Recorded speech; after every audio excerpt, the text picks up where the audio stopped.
So we're back in Blender, and here we want to do a few things. We're looking at reducing the number of materials, but we also want to do something else that'll make our tree look a little bit better, and I might even say a lot better. It's going to add some texture to the tree, some ambient occlusion to the tree, and just overall make our tree look a lot better in our Unity scene. But we have to do several steps to get there. So first off, I'm going to close down these sidebars. So I'm going to press T to get rid of this one, N to get rid of this one. And then I'm going to open up a new window, grabbing these little diagonal lines. And I'm going to change that window type. So I'm going to come down here to the cube right now. And I'm going to choose the UV image editor, which doesn't have a lot of information for me right now. But this is where the action is going to happen. And so what we need to do now is we need to do what's called UV unwrapping. And UV is just another set of coordinates like X, Y, and Z. And those UV coordinates are over here in this image viewer over here. So I don't know which one's which. You got U and V, or V and U. And what that's going to do is take every vertice on this model on the left and give it a coordinate in this two-dimensional space. So we're taking this three-dimensional object and basically we're flattening it. You can think of taking a cereal box and cutting on the edges and flattening it into a plane. And we're going to fit it on here. And what that's going to let us do is then have a texture, an image over here, and display that image on this three-dimensional mesh, this three-dimensional model. If you're creating a fancy model, a AAA model, you're trying to do all kinds of crazy textures, what I'm about to do is not how you would do your UV unwrapping. You're going to get much more sophisticated with cutting seams and yada, yada, yada, way above my pay grade. When you're doing low poly models, fortunately, we don't have to do that. We can let the computer do the UV unwrapping for us. So make sure your tree is selected, hit Tab to go into edit mode, and then hit A a couple times to make sure you've got all the geometry selected. Come down to Mesh, and you'll see about a third of the way up, we got a UV unwrap. And there's a bunch of different options here, but I found the two options to be the most useful. The first is Smart UV Project. So let me show you what that does. Brings up some options. I found the default settings work great. Press OK. If I zoom in here, you can see that all the faces from our 3D model have been cut up and flattened onto this two-dimensional plane. You can see the bigger faces from the big chunk of leaves. You can see outlines of the trunk, and the smaller leaves are kind of scattered around the sides. Now, one of the problems that happens with this approach is that these faces can get really close together. And let's assume maybe this face here is part of the trunk, so it's going to be brown. This one over here is part of the leaves, so it's going to be green. Sometimes some of the brown from here can kind of creep in or bleed into the other shape. It doesn't look as good as we want. Most of my early work, I use the Smart UV Unwrap like this. More recently, I've been using the second option, which is this Light Map Pack. So let's go back to Mesh, UV Unwrap, Light Map Pack. And this is going to bring up some options, and we are going to want to adjust some of these options here. So image size, this is how big of a texture we're going to create. This isn't creating the texture necessarily, it's just how big it's going to be. Now, the bigger your texture, the more memory Unity is going to have to use to display the image, slower your game runs. So you definitely want to play around with the smallest that you can get away with. 512 is pretty small. It's probably sufficient for a tree like this, but if it's going to be a large tree, we want to make sure we have enough resolution and enough detail so that it's going to look good. So I'm going to change this. It keeps freezing on me here. There we go. I'm going to change it up to 1024. And now this pack quality, by default, it goes to 12. The highest is 48. I'm not entirely sure why it has those numbers. This is how much time basically the computer is going to spend to try to fill up this entire two-dimensional shape. Because this is a pretty simple model, we can turn it all the way up. If you were doing this for a large terrain or even a complex house or building, this can take a long time. And by a long time, I mean several minutes, maybe even an hour or two, depending on the model, if you turn it all the way up. So do be careful of that one. The margin here, this is gonna be the distance between the polygons or the faces. Like I was showing here that the polygons were really close together. By default, it's at 0.1. I find that turning it up a notch to 0.13 typically does what I want. Sometimes one more notch to 0.16 is necessary. So I'm gonna leave it there for now. I'm gonna press OK. And you can see what's happened. It's taken every polygon, every face over here, and it's separated them, lined them up in a nice little grid, and spread it out over this texture. I'm making better use of my texture, which means I'm gonna get more resolution and more detail for the same size image, so that's good. Now if I zoom in here, you can see that each of these faces or each of these triangles is completely and totally separate. And there's that margin, that gap between polygons that I was talking about. There is some wasted space, but the computer did the best that it could. So there we go. We've unwrapped our tree. The next step is to bake the texture. We need to make sure that we have some lights in our scene. So I'm going to come back to our 3D view over here on the left. I'm going to press Tab to go back to object mode. Now, by default, Blender sets it up when you create a new scene. There's a lamp and a camera in your scene. I've changed my default scene so that those are actually on this other layer. You can see there's a dot over here. So if I press Shift and select that, that'll turn that layer on as well. And you can see that I've got two lamps and my camera over here. My camera's not important for what we're doing right now, but the lamps are. And if I click on these, you can see that they're type sun. This one that's pointing down, it's got energy set to the default of 1.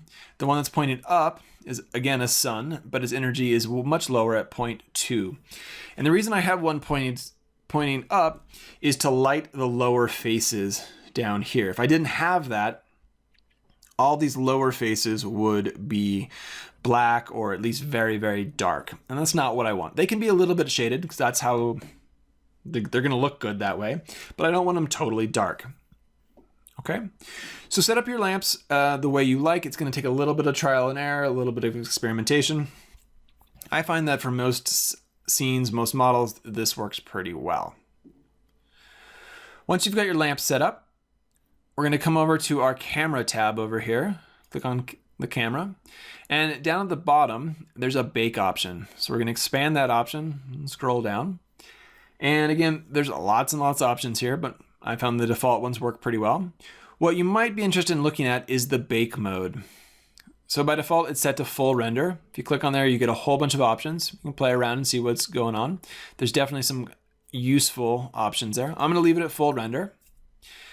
Now, before we do the baking of the texture, we're gonna have to go back into edit mode. So click on the tree, click Tab, to go into edit mode and make sure all the geometry is selected, okay? And you'll note if it's unselected, all my UV coordinates disappear, reselect, and they reappear. And we're gonna press bake. Now as this happens, I got a little error, and this happens pretty frequently. You can see right here, no objects or images found to bake to. And that's because we have our UV coordinates, but we don't actually have an image to bake this to, or bake our colors and our materials onto. So we're gonna press the new button and we're gonna create a new texture. I'm gonna call this low poly tree texture.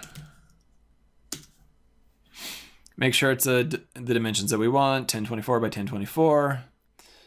Press OK. And there we go. Now we can press bake.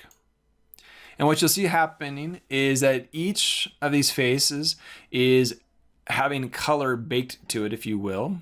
It's kind of filling it in. We've got some brown, we got some green, and we have different shades depending on how the light was hitting that face. You'll notice that some of these faces have some very distinct colors. There's some abrupt changes.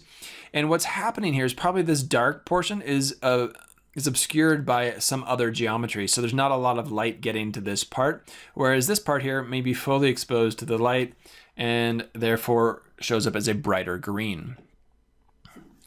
Now, we also want to look in closely between our different colors here, kind of where the brown and the green meets. And you can see this bleeding that I was talking about earlier. We got our light brown here, and it's bled across the margin a little bit. So some of this brown is outside. Some of this green is bled across and is outside the margin. But the brown's not showing up in the green's not showing up in the brown. So that's okay, because the only part that's going to show up in Blender, or Unity rather, is the part that's inside these faces. These margins, or the pixels in the margin, will not get rendered when you're playing your game. So I like to take a look around and see what's going on. You can see here that this pixel here, there's a little bit of bleeding of the brown into the green. It's pretty minimal. That may or may not matter. You kind of need to get it into Unity and see what it looks like. But I'm pretty happy with how that is working. Now that we've got our texture baked, our next step is to export the texture and export the model so we can import it into Unity. If we go over here to our image editor, we can see down here at this image menu that there's a little asterisk, and that's indicating that something hasn't been saved. So we click there, we can choose Save as Image, and I'm just going to call this low poly tree texture. I'm going to save it as a PNG. I'm just going to save it to my desktop for convenience. Save that image. Now, the next step that we need to do here is reduce the number of materials that we have in our model. That was one of the reasons we were using this method. So I need to go back to object mode, so press tab, and then go over to my materials tab, and you'll see that I still have my leaves and my trunk material, and I want to get rid of those. So I'm going to hit the minus button, and then I'm going to add a new material. And I'm going to call this low poly tree material. And I'm adding the material word at the end there just for organizational sake in Unity, as this is the material that's going to show up in Unity. You'll notice that my model has turned completely white, which is fine. All the UV coordinates are still mapped to this texture, so when we import it into Unity, it should work just fine. Now we need to export this model as an FBX, so make sure that your model is selected. Go up to File, Export, and FBX. We want to check the Selected Objects option down here. This will prevent us from exporting our lamps or our cameras. And again, I'm going to save this to my desktop just for convenience. So there's the low poly tree 1 that I had saved before, and I'm going to increment this up 1. So it's going to be low poly tree 2. And so you can manually change that number, or you can use the plus or minus over here that Blender provides to do this quickly and easily. And I'm going to press export. Now back into Unity, I'm going to go to my project folder, or my project view, and my models folder rather, and I'm going to right click to import the new asset.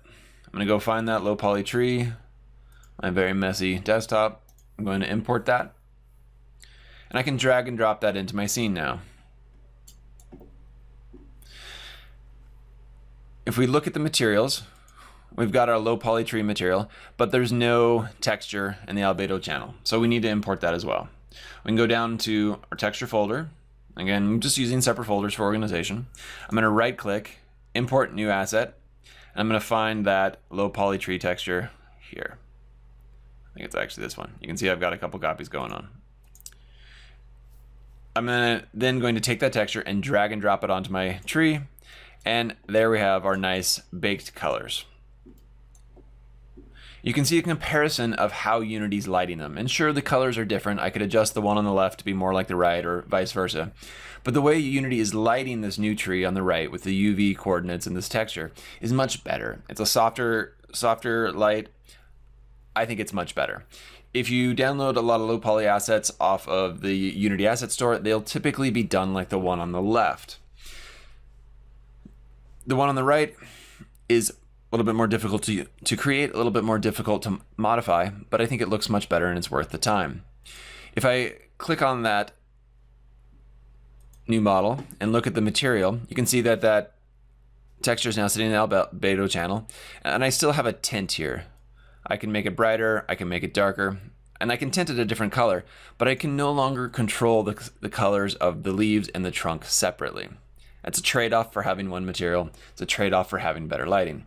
I think it's worth it, but it's a little bit up to you and how you want to design your project. Now, if I decide I want to change colors, of my models. The one on the left here is very easy to do. The color is here in the material. The one on the right with the bake texture, if I want to change those colors, it's a little bit more time consuming. I'm gonna have to go back into Blender, I'm gonna have to change the materials and then rebake the texture. And that's a lot of extra steps, but again, I think it's worth it for the softer lighting and just the general better texture. So I hope that was helpful. Thanks for joining. Hope to see you next time.